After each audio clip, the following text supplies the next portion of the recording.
겨울겨울 한파보다 무서운 난방비에 정부의 고민이 깊어만 가고 있습니다. 기초생활수급자와 차상위 계층 지원에서 더 나아가서 중산층으로 난방비 지원 대상을 확대하는 방안이 검토되면서 현실성 여부에도 관심이 쏠리고 있는데요. 관련 내용들 김대호 경제학 박사와 짚어보겠습니다. 어서 오십시오. 네, 반갑습니다. 예.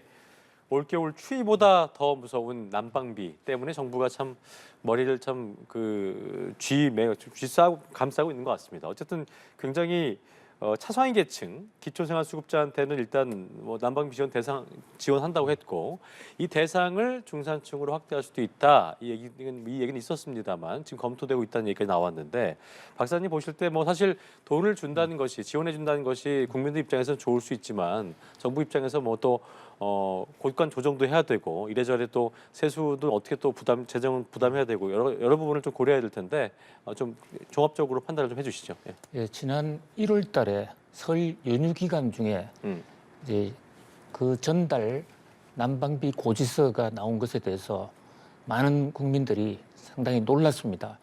난방비가 급격하게 올랐기 때문이죠. 난방비가 지난해 이제 연간으로 계속 지속적으로 오른 데다가 10월 달에 올랐고 거기다가 난방비도 난방비지만 워낙 추운 겨울 한파가 생기다 보니까 난방 사용량도 늘어났거든요.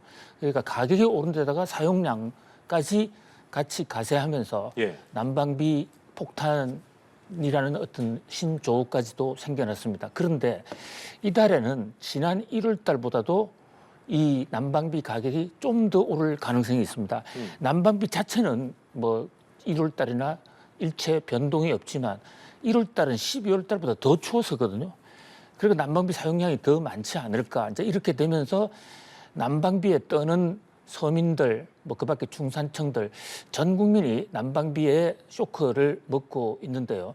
우선 정부가 이제 발빠르게 취약계층, 차상위 계층에 대해서는 두 번에 걸쳐서 난방비 지원 정책을 발표를 했고 이미 시행 중에 있습니다.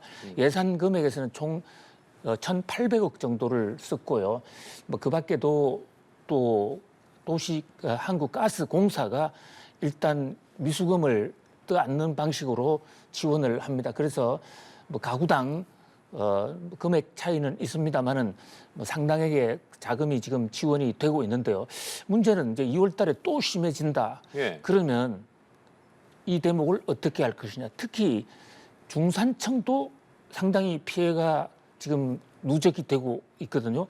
이 금리 인상까지도 겹쳐 있는 이런 상황에서 그래서 뭐 지난번에 윤석열 대통령께서도 난방비 급격하게 오른 데 따른 피해를 좀 덜어주는 방안을 한번 폭넓게 검토를 해보자라고 관계자들에게 지시를 한 적이 있어요. 예. 그러다 보니까 중산층 난방비 지원까지도 나오게 되는데요.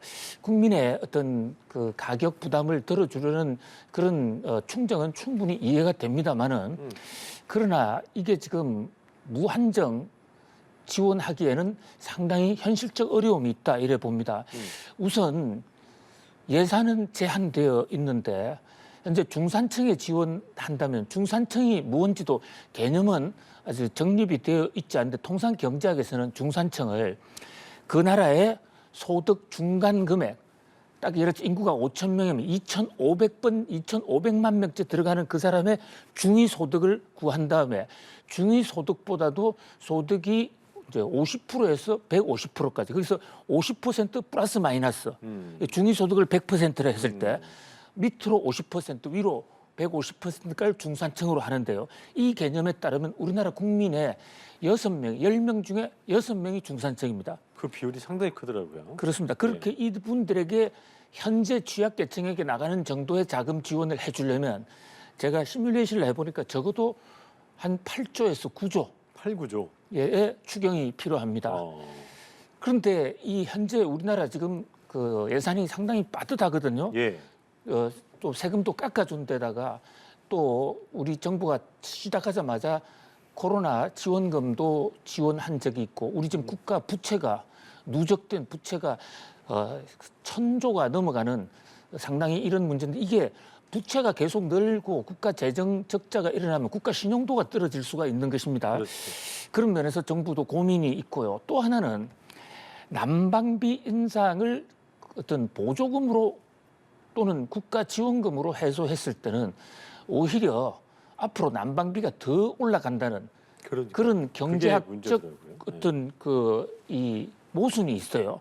무슨 얘기냐? 우리가 금리를 올리는 것도요.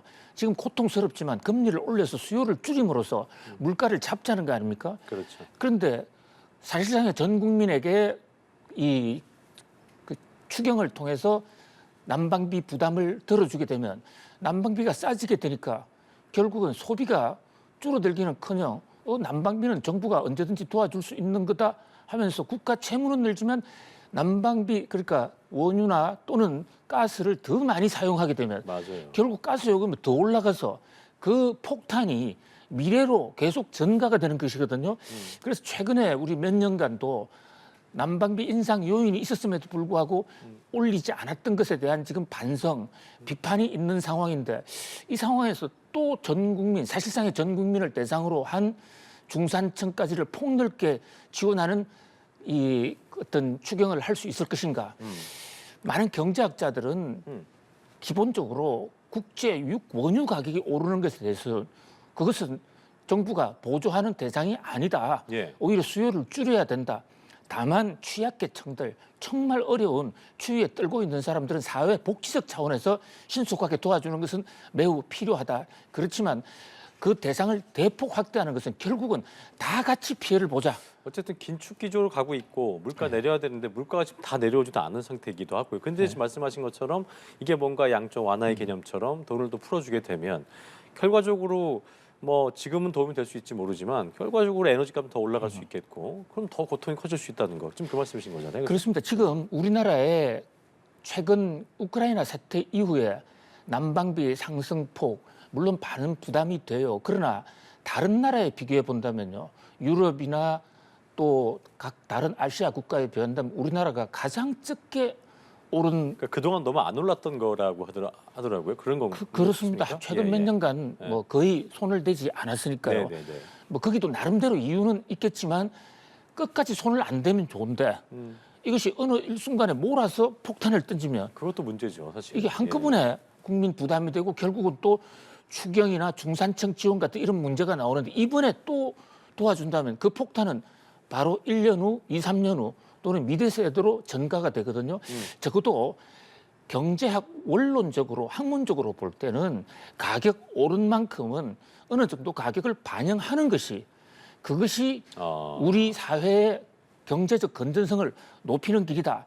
그런 측면에서 어떤 고민이 있다고 할 수가 그럼 있겠습니다. 박사님 입장에서는 개인적으로는 좀 어느 정도 이건 가격도 올려야 되는 부분이기도 하고 어떤 경제 건전성한테 고려했을 때는 좀 고통을 감내해야 되는 그런 좀 순간이다라고 좀 보시는 건가요? 그렇습니다. 사각지대에 대한 지원, 추위에 길거리로 나앉은 분들에 대한 지원은 인도적이고 복지적인 차원에서 꼭 필요합니다만은 네네네. 전 국민을 대상으로 그건 한 아니다. 그것은 경제적 부작용이 훨씬 더 크다. 그게 그 돈이 하늘에서 떨어진다면 100번 해야죠. 그런데 그것은 또 다른 희생을 그렇죠. 전제로 하게 되고 그 지금 우리가 잠시 이어내 놓은 그 희생은 더 큰 눈덩이가 돼서 우리에게 그렇겠네요. 다가올 것이란 말이죠. 네. 거기다가 지금 에너지를 절약해야 되는데 그 절약 기조에도 맞지 않아서 가격을 더 올려서 맞아요. 피해가 더 커진다. 근데 다만 한 가지 이런 건 있습니다. 우리 도시가스공사, 한국도시가스공사 과연 국제시장에서 최선을 다해서 싸게 도입해 왔느냐? 우리는 독점이거든요. 그 부분 잘 모니터링 해야죠. 예, 사실은 그렇죠. 어떤 면에서는 다른 나라는 민영화가 되어 있기 때문에 경쟁 구도가 되어 있는데 우리는 독점 체제이기 때문에 얼마에 쌓아왔는지 국민들은 알지도 못하고 한국도시공사가 쌓아온 금액 플러스 얼마를 무조건 내고 있단 말이죠. 이런 제도를 근본적으로 한번 검토해 볼 때도 됐다. 네. 그다음에 도시공사의 어떤 얼마나 경제적으로 해왔느냐 이 문제도 같이 조사가 되어야 할 것으로 보입니다. 알겠습니다. 정부가 여러 부분 고려해야 될 것 같고요. 자, 윤석열 정부의 공공주택 브랜드입니다. 뉴홈의 사전 청약이 시작됩니다. 첫 선을 보이게 되는 것이기 때문에 경쟁률 아주 관심이 높아지고 있는 상황인데 사전 청약 이루어진 지역 좀 정리해 볼까요? 예, 이번에 사전 청약이 시작되는 지역은 고양 창릉지구, 고향, 예, 남양주 양정 역세권, 양정 쪽. 예, 또 남양주 진접, 예. 요게 1차로 있고요. 곧이어서 서울의 강남권이라고 하는 지금 그림의 지금 나오고 있네요. 오른쪽 아래에 있는 강동지구, 고덕 강일 쪽이군요. 그렇습니다. 예. 고덕 강일지구 예. 이 지역에도 나오는데요. 현재 정부가 지난해 10월 달에 발표한 이 윤석열 정부의 뉴홈 정책은 약 모두 50만 호를 짓기로 돼 있는데 예. 이번에 약 한 2,500가구가 나오게 돼서 여기에 대해서 과연 국민들이 수요자들이 어떤 반응을 보이느냐, 그것은 앞으로 50만 호에 대한 전체적인 성공 여부, 흥행을 좌우할 수 있는 어떤 하나의 지렛대, 가늠자가 된다. 그런 면에서 굉장히 이제 귀추를 주목시키고 있습니다. 예. 그런데 이 제도 자체도 그동안의 임대나 공공주택보다는 상당히 시장성을 많이 가미하고 또 편리성, 저렴성 이런 걸 많이 가미했기 때문에 이 기회에 좀 이 무주택자들 입장에서는 그 내용을 좀 셋이 뜯어보고 그러니까요. 선택을 할 필요가 있을 것으로 세부 보입니다. 내용 봤더니 고향 창릉 같은 경우에는 시세의 70% 수준으로 분양을 받을 수 있지만 입주까지 최대 7년 정도 걸릴 것으로 예상되고 있고 고덕 강일 같은 경우에는 토지 임대부 주택이어서 토지 임대료를 매달 내야 한다. 뭐 이런 부분들이 변수를 꼽히는 것 같은데 그 박사님께서 보시는 흥행 여부 지금 부동산 시장이 굉장히 얼어붙어 있기 때문에 물론 고육 주택으로 내놓은 그런 부분이기도 있어서 어떻게 좀 예상되는지 짚어볼까요? 네. 기본적으로요, 젊은 청년들이나 또 어려운 세대들 입장에서는 목돈이 없어서 부동산에 접근하기가 쉽지가 않은데 그렇죠. 이번 정부가 내놓은 뉴홈 정책은 우선 금액면으로도 59제곱미터를 기준으로 뭐 3억 이런 정도의 가격도 저렴합니다만은 예. 그것보다 더 중요한 것은 초기 부담금이 굉장히 낮다. 그러니까 이를테면 현재 4억 2천만 원짜리를 기준으로 시뮬레이션을 해보니까요. 처음에 들어가기 전에 계약금으로 8,400만 원만 내면 돼요. 물론 8,400만 원도 적지 않은 돈이지만 적지 않은 8,400만 원 내고 들어가면 거기에 이제 주문형 모기지가 형성이 돼서 40년간 융자를 통해서 돈을 빌려서 대신 갚게 되는데 그게 금리가 1.9%거든요. 우리 지금 주담대 금리가 8%지 않습니까? 그러니까 한번 해볼 만하다. 네. 이런 생각이 들고요. 연간 이 그 40년 모기지를 함으로써 들어가는 해마다 들어가는 원리금 비용 한 1,200만 원 정도 됩니다. 그러니까 목돈 8,400만 원 내고 그다음에 1년에 1,200만 원 있으면 일단 이 나누면 같은 경우는 소유권이 자기한테 넘어옵니다. 그동안의 공공주택은 자기 게 아닌 경우가 많았잖아요. 그런데 이번에 되는 나누면 주택은 일단 자기 소유가 됩니다. 그리고 뭐 강일지구는 땅은 정부가 뭐 빌려주는 형태지만 고향 창릉이나 양정 남양주 지역은 모든 소유권이 넘어오고 70%예요. 다만 이것을 이제 팔 때 이익이 생기면 그 이득의 70%만 갖고 나머지는 LH에 돌려주고 LH에만 팔 수 있다는 이런 몇 가지 제약은 있긴 하지만 네. 일단 적은 금액으로 들어갈 수 있는 이런 기회가 흔치 않거든요. 네. 그런 면에서 굉장히 파격적이다 이렇게 볼 수가 있습니다. 한번 특히 이것은 부모가 집이 있어도 19세에서 39세가 되는 이 경우에는 본인이 무주택자였다면 네. 누구든 신청할 수 있습니다. 한번 해볼 만한 그런 가치가 있다 이렇게 그럴 봅니다. 수 있겠네요.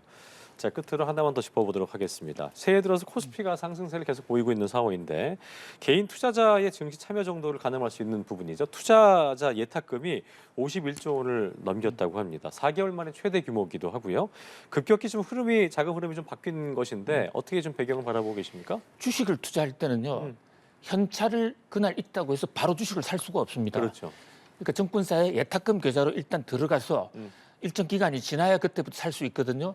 그래서 저희 예탁금은 앞으로 주식을 사기 위한 하나의 예비군 자금이다. 네. 이렇게 볼 수 있는데 그런데 그 예탁금이 바로 주식으로 또 매수로는 이어지지 않고 있다는 것은 중장기적 전망을 보는 사람이 많고 좀 지켜보겠다는 거죠. 지켜보는 전망세로. 그러니까 미국의 금리 인하 추이 뭐 이런 여러 가지 지금 변수가 하루하루 달라지기 때문에 네. 좀 신중하지만 그러나 정권 시장으로 돈은 몰려오는 그런 어쨌든. 패턴입니다. 알겠습니다. 여기까지 경제 읽기 김대호 경제학 박사와 함께했습니다. 오늘 말씀 고맙습니다.